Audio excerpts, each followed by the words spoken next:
Hello guys, welcome to Pakistani real reaction. तो कैसे हैं आप सब? उम्मीद है आप सब बढ़िया होंगे, मजे में होंगे, खुश होंगे, आबाद होंगे। मेरा नाम है मुदस्सिर। मैं हूं मुबश्शिर। सो गाइस, वीडियो का टाइटल है भारत की बड़ी जीत।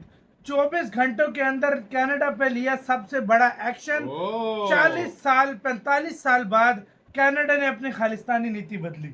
फाइनली भारत के एक्शन ने कनाडा से खालिस्तानी नीति बदलवा के रख दी है। वाह यार, क्या क्या सीन हुआ, बात है। क्या एक्शन लिया? अभी बस 24 घंटे हुए मोदी जी के वहां से आए हुए और एक्शन ले लिया। वाह। क्या सीन हुआ भाई, सारा कुछ जानेंगे। इनकी वीडियो का लिंक मिलेगा डिस्क्रिप्शन में। तो स्टार्ट। दोस्तों, इस वीडियो में कनाडा के अंदर भारत को मिली एक बड़ी कूटनीतिक जीत, जिसके तहत कनाडा ने अब खुद माना है कि उसके देश से भारत के खिलाफ खालिस्तानी गतिविधियां चल रही है। इसके अलावा इजराइल और ईरान के अंदर से कई लेटेस्ट खबर निकलकर सामने आ रही है। इन सभी के बारे में इस वीडियो में डिटेल में बात करेंगे, इसीलिए वीडियो को अंत तक जरूर देखिएगा। साथ ही वर्ल्ड अफेयर्स, फॉरेन पॉलिसी से जुड़ी वीडियो अगर आपको देखना पसंद है तो नीचे दिए गए सब्सक्राइब बटन को प्रेस कर बेल आइकन को जरूर दबा ले। पहले बात करते हैं कनाडा और भारत की। हाल ही में कनाडा के प्रधानमंत्री के इनविटेशन पर भारतीय प्रधानमंत्री नरेंद्र मोदी G7 समिट में कनाडा के अंदर पहुंचे और इस दौरे के तुरंत बाद काफी कुछ बदलाव भारत और कनाडा के रिश्तों में आते हुए दिखाई दे रहे हैं। जहां भारत की तरफ से वापस से कनाडा में एम्बेसडर की नियुक्ति की गई, तो वहीं कनाडा की तरफ से भारत के साथ अपने रिश्तों को मजबूत करने की बात कही गई और अब कनाडा ने एक बड़ी बात कबूली है।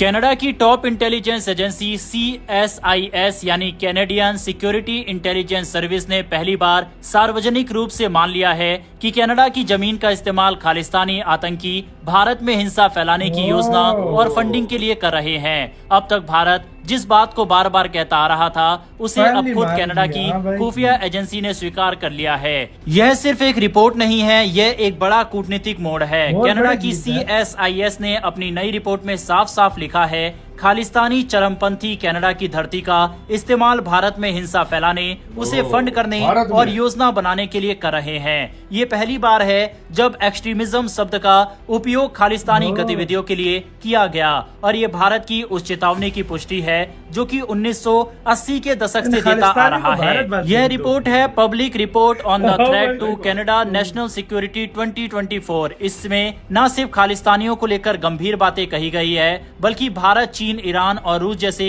देशों पर कनाडा में इंटेलिजेंस एक्टिविटी यानी जासूसी या दखलंदाजी के आरोप भी लगाए गए हैं। रिपोर्ट के अनुसार खालिस्तानी संगठन कनाडा में रहकर फंड इरेजिंग कर रहे हैं, कट्टरपंथियों को रेडिकलाइज किया जा रहा है और फिर इन संसाधनों का इस्तेमाल भारत में हिंसक गतिविधियों को बढ़ावा देने में किया जा रहा है। इसमें यह भी कहा गया है कि कनाडा की फ्री स्पीच और लोकतांत्रिक स्वतंत्रता का दुरुपयोग करके खालिस्तानी तत्व अपने विचारों को फैलाते हैं। मतलब लोकतंत्र की ढाल के पीछे आतंकी विचार छुपे बैठे हैं। भारत पिछले कई वर्षों से कनाडा को ये कहता आ रहा था कि आपकी जमीन से भारत विरोधी तत्व सक्रिय हैं। खालिस्तानी रेफरेंडम जैसी गतिविधियां भारत की संप्रभुता पर हमला है और आप इन्हें रोकने में असफल रहे हैं या रोकना ही नहीं चाहते। अब जब कनाडा की अपनी एजेंसी ने यह मान लिया है तो ये भारत की राजनयिक जीत मानी जा रही है। आपको याद होगा कि 2023 में हरदीप सिंह निज्जर की हत्या हुई थी, जो कनाडा में खालिस्तानी गतिविधियों में लिप्त था। उस हत्या का आरोप कनाडा के प्रधानमंत्री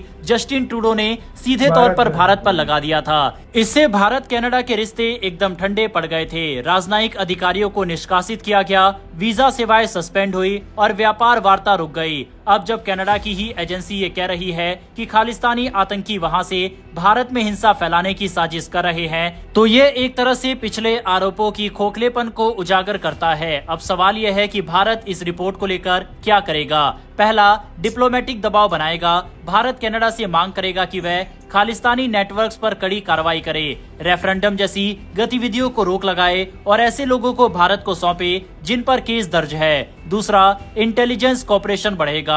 आतंकवाद से निपटने के लिए दोनों देशों की सुरक्षा एजेंसियों के बीच समन्वय बढ़ सकता है। तीसरा, ट्रेड और वीजा पर बातचीत होगी। अब जब तनाव कम हो रहा है तो भारत और कनाडा के बीच व्यापार समझौता और वीजा सेवाएं बहाल हो सकती है। कनाडा के लिए यह स्थिति थोड़ी असहज है क्योंकि वहां की राजनीति में खालिस्तानी संगठनों का अप्रत्यक्ष असर रहा है।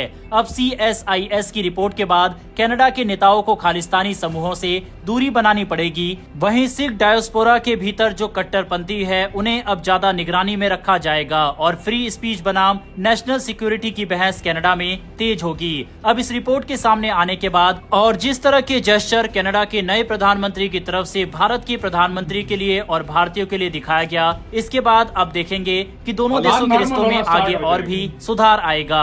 यह सब एक पॉजिटिव शुरुआत है। कनाडा भारत की तरफ इसलिए भी अब दोस्ती का हाथ बढ़ा रहा है क्योंकि उसका अमेरिका नुकसान के हुआ साथ भाई, उसके अच्छा। रिश्ते खराब चल रहे हैं। अमेरिका के राष्ट्रपति ने कनाडा को अमेरिका का 51वां स्टेट बता दिया और अपने में शामिल होने की बातें कर रहे हैं। तो दूसरी तरफ कनाडा ने F-35 की डील को भी अपोज कर दिया है और ये अमेरिका के लिए एक बड़ा झटका है क्योंकि कई बिलियन डॉलर की ये डील अब कनाडा अमेरिका से शायद नहीं करेगा। यही कारण है कि वह भारत से अब रिश्ते बेहतर करके चलना चाहता है, जो कि पॉजिटिव संकेत है। और हमने देखा है कि जिस भी देश ने भारत के साथ रिश्ते खराब करने की कोशिश की, फिर चाहे श्रीलंका हो, मालदीव हो, नेपाल हो, बाद में जाकर इन सभी देशों ने भारत से रिश्ते बेहतर करना चाहा और यही चीज अब कनाडा के साथ भी देखी जा रही है। पहले भारत और कनाडा के रिश्ते काफी अच्छे हुआ करते थे, लेकिन जस्टिन ट्रूडो की वजह से इसमें काफी कड़वाहट आई, लेकिन अब वापस से ये रिश्ते अच्छे हो रहे हैं, जो कि अच्छे संकेत है। पिछली वीडियो में हमने आपको बताया था कि किस तरह से भारत नॉर्थ कोरिया के साथ अपने रिश्तों को अच्छा करने की तरफ एक कदम बढ़ाया है और 4 साल बाद वहां के लिए राजनयिक नियुक्त किया है। चीन के साथ भी भारत अपने रिश्ते अच्छे कर रहा है और अब कनाडा से भी अच्छी खबरें सामने आ रही है। इससे पहले ग्रीस, साइप्रस, अर्मीनिया, क्रोएशिया जैसे नए गठजोड़ भी बन रहे हैं। कुल मिलाकर भारत की विदेश नीति इस समय काफी अच्छा काम कर रही है। बढ़ते हमारी अगली खबर की तरफ, जो कि इजराइल ईरान को लेकर आ रही है। ईरान और इजराइल के बीच चल रहा टकराव अब एक ऐसे मोड़ पर पहुंच गया है जहां हालात किसी भी वक्त खुली जंग में बदल सकते हैं। ईरान ने पहली बार अपने सबसे घातक मिसाइल सोजील को इस टकराव में लॉन्च किया है। ये वही मिसाइल है जो डांसिंग मिसाइल के नाम से जानी जाती है, क्योंकि ये लगातार दिशा बदलती है और दुश्मन के एयर डिफेंस सिस्टम को चकमा देने में माहिर है। ईरान का कहना है कि ये उनकी सबसे एडवांस बैलिस्टिक मिसाइल है। इसमें 2 स्टेज वाला सॉलिड फ्यूल इंजन होता है, जिसकी वजह से इसे बिना ज्यादा तैयारी के कहीं से भी लॉन्च किया जा सकता है। इसकी के साथ हो यार वीडियो खत्म। तो यार ये वही की है, उनकी स्टॉक एक्सचेंज भी उड़ाई है, वो इस पे कर रहा है, वो इस पे कर रहा है। ये पता नहीं कब तक अब रोला मुकता है ये भी। लेकिन अब आते हैं मेन खबर, जो है कनाडा फाइनली मान गया कि गतिविधियां इन खालिस्तानी मतलब वो अब मान गया कि वाकई इंडिया के खिलाफ ही यूज हो रही है। उसने कहा है, उसकी इंटेलिजेंस एजेंसी ने, ये इंडिया भी बोलता, वो कहता ना, अगर ये ट्रूडो होता कहता ना। उनकी एजेंसियों ने खुद बता दिया कि भाई वो खालिस्तानी उधर से इंडिया में के खिलाफ मतलब फंडिंग करते हैं और उधर फिर जो है ना गतिविधियां होती है इंडिया में। सही बात। तो अब लाजमी बात है, फिर इंडिया तो प्रेशर डालेगा। वो कहेगा या तो इनको जो लोग हमें चाहिए उनको हमारे हवाले करो, या रेफरेंडम वाला चक्कर छोड़ो और इनके ऊपर जो बड़े टॉप के लीडर है वो उनको बाहर डिपोर्ट कर दे। यार असल में ये इतनी जल्दी नहीं होगा। हाँ, गतिविधियां रोक ले, वो सारा कुछ हो इधर दूसरी पार्टी आ गई ना, ये ट्रूडो की पार्टी चली गई ना, तो दूसरी पार्टी आ गई, वो कर दी। असल में उधर बहुत ज्यादा लोग है ना, और उनकी वो क्या कहते हैं वोटिंग में भी बड़ा ऐसा उनका होता है, वो एकदम से नहीं हाँ ये कर सकते हैं कि, लेकिन भाई जो है ना एक मुलाकात से गेम बदल दिए मोदी जी। एक मुलाकात से वाकई में अगर ये ट्रूडो पहले कर लेता तो ये नौबत न पहुंचती। सही बात है, मुंह उठा के भारत पर सही बात है। इतना अभी तो देखना फ्री ट्रेड डील की भी बातें होंगी, ट्रेड की बातें होंगी, सारा कुछ अब होगा। आपका गाइस इसके ऊपर क्या राय है बताना अपना, बहुत ज्यादा